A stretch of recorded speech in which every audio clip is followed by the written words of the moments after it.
Toujours la lame à plat. On y va de cette façon. Par petits coups. Par petits coups, petit à petit, en écrasant, ne pas avoir peur d'utiliser l'effet de torsion de la lame. Elle ne cassera pas.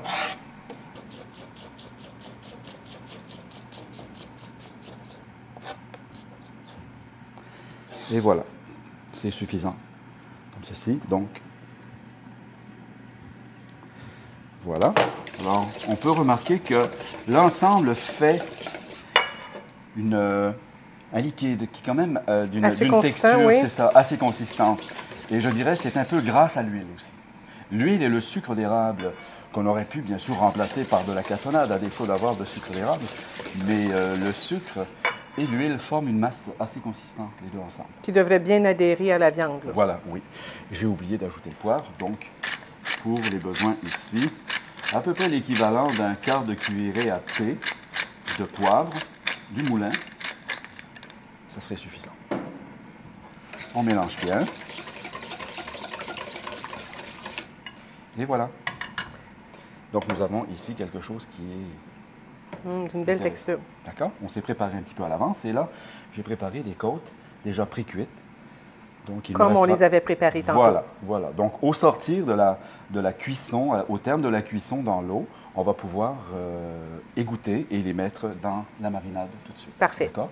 Donc, c'est très facile. Il suffit de les immerger tout simplement dedans.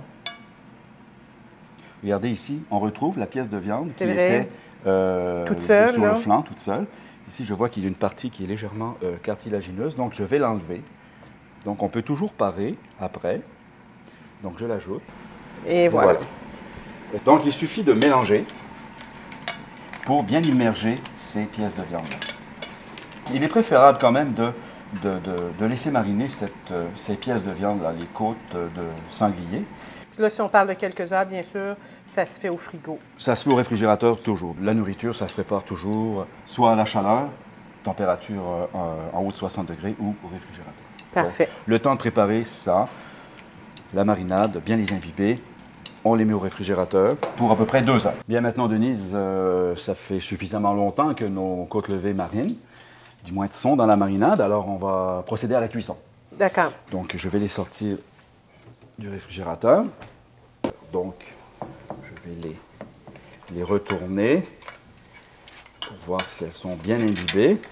Voilà, excellent.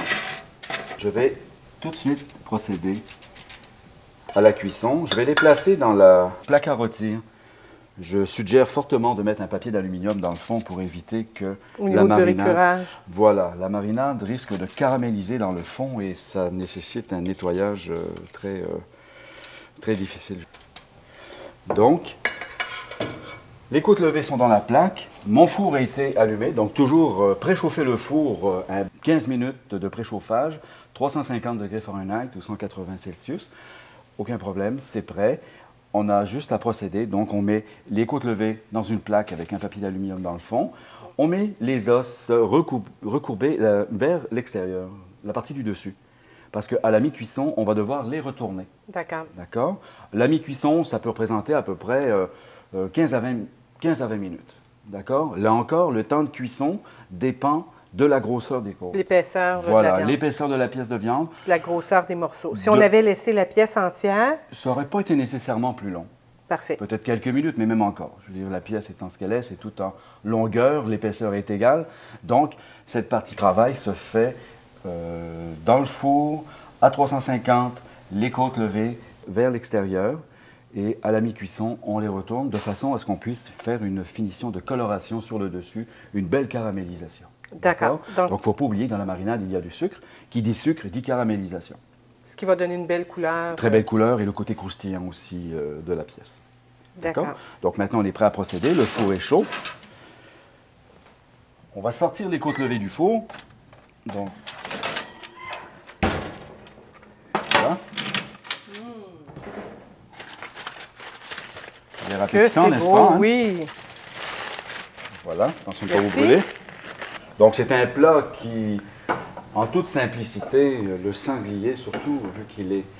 c'est une viande qui est très goûteuse. Donc, une simple salade avec quelques morceaux de tomates, ça va être suffisant. Alors, quelques petites feuilles comme ça, placées judicieusement dans nos deux plats. Pour la couleur aussi. Voilà, on a un très beau contraste de couleurs. Ici, on parle d'une salade Boston et quelques petites lamelles de tomates.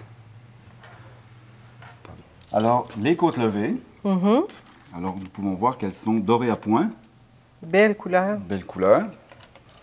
Alors, c'est selon. On pourrait les couper 2 par 2 ou 1 à 1. Parfait. D'accord? Il y a une règle qui dit que quand on coupe une viande qui a des os, comme les côtes ou alors les carrés, on va commencer à couper en longeant un os. Et on va toujours longer l'os qui suit, si on coupe côte par côte. Parfait. Alors, ici, je coupe. Voilà. Deuxième côte. Ça semble tendre à souhait, hein? Oui. Et voilà. Et ensuite, bien sûr, moi, je m'aide de ma pince. Je place ça comme ceci dans l'assiette. Et je vais procéder de la même façon pour la deuxième. Toujours en longeant un os. Toujours en longeant un os. Alors, il se peut qu'à un moment donné, on n'ait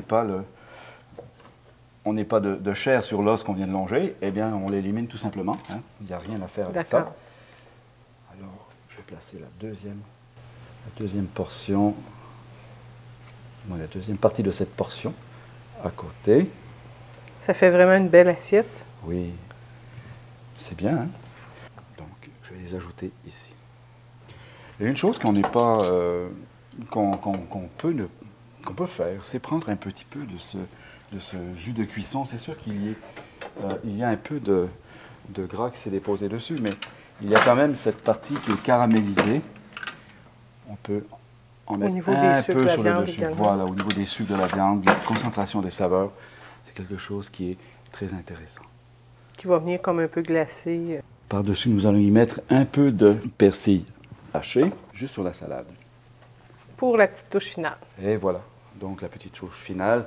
Alors, vous avez ici un plat qui est très goûteux, très intéressant à tous les niveaux, saveur et simplicité aussi de préparation, et qui nous permet quand même d'avoir quelque chose d'assez délicieux pour l'été.